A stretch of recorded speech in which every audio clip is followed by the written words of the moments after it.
يوصيكم الله في أولادكم للذكر مثل حظ الأنثيين فإن كن نساء فوق اثنتين فلهن ثلث ما ترك وإن كانت واحدة فلها النصف ولأبويه لكل واحد منهما السدس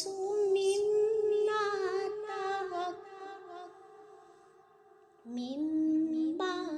ترك إن كان له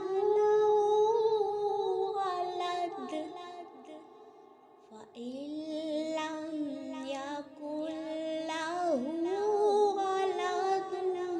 وورثه أبواه فلأمه الثلث فإن كان له إخوة فلأمه السدس من بعد وصية يوصي بها أو دين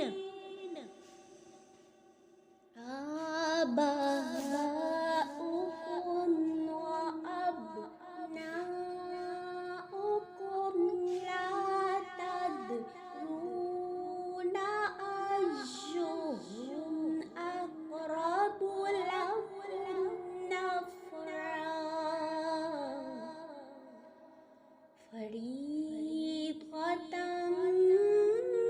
من الله إن الله كان عليما حكيما ولكم نصف ما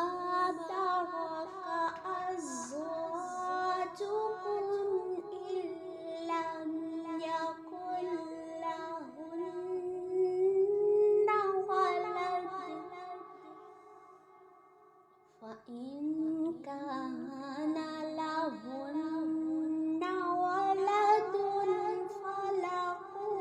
الربع مما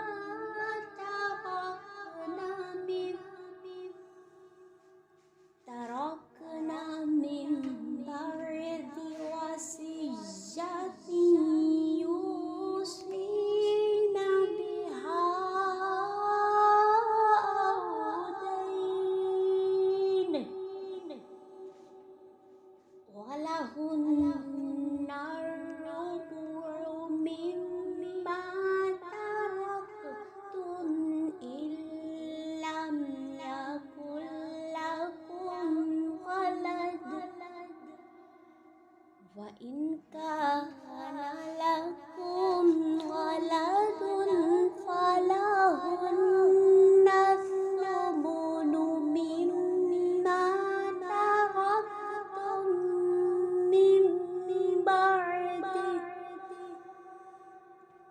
تركتم من بعد وصية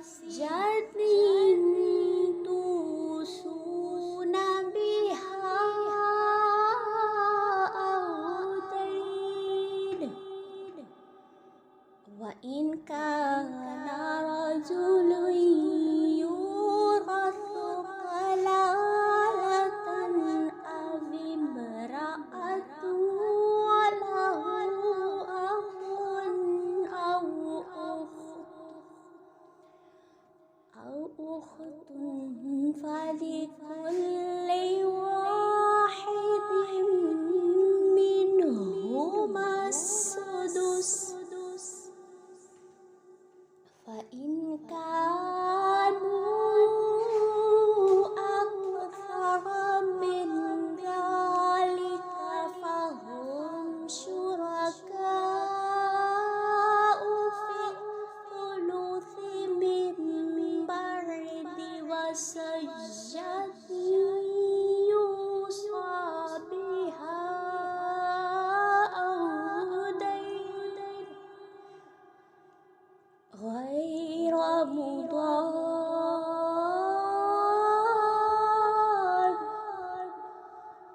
سجة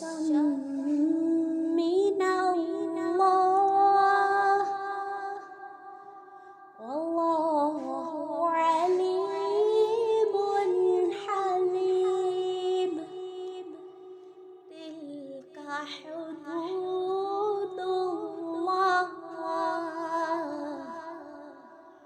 ومن يطع الله ورسوله يدخله جنات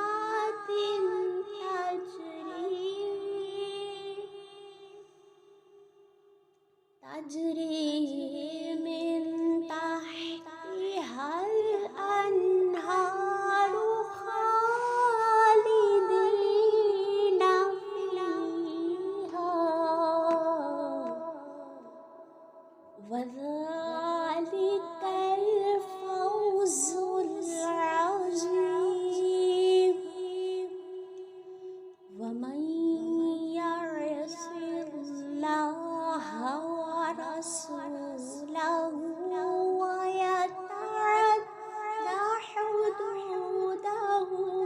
يدخله نارا خالدا فيها وله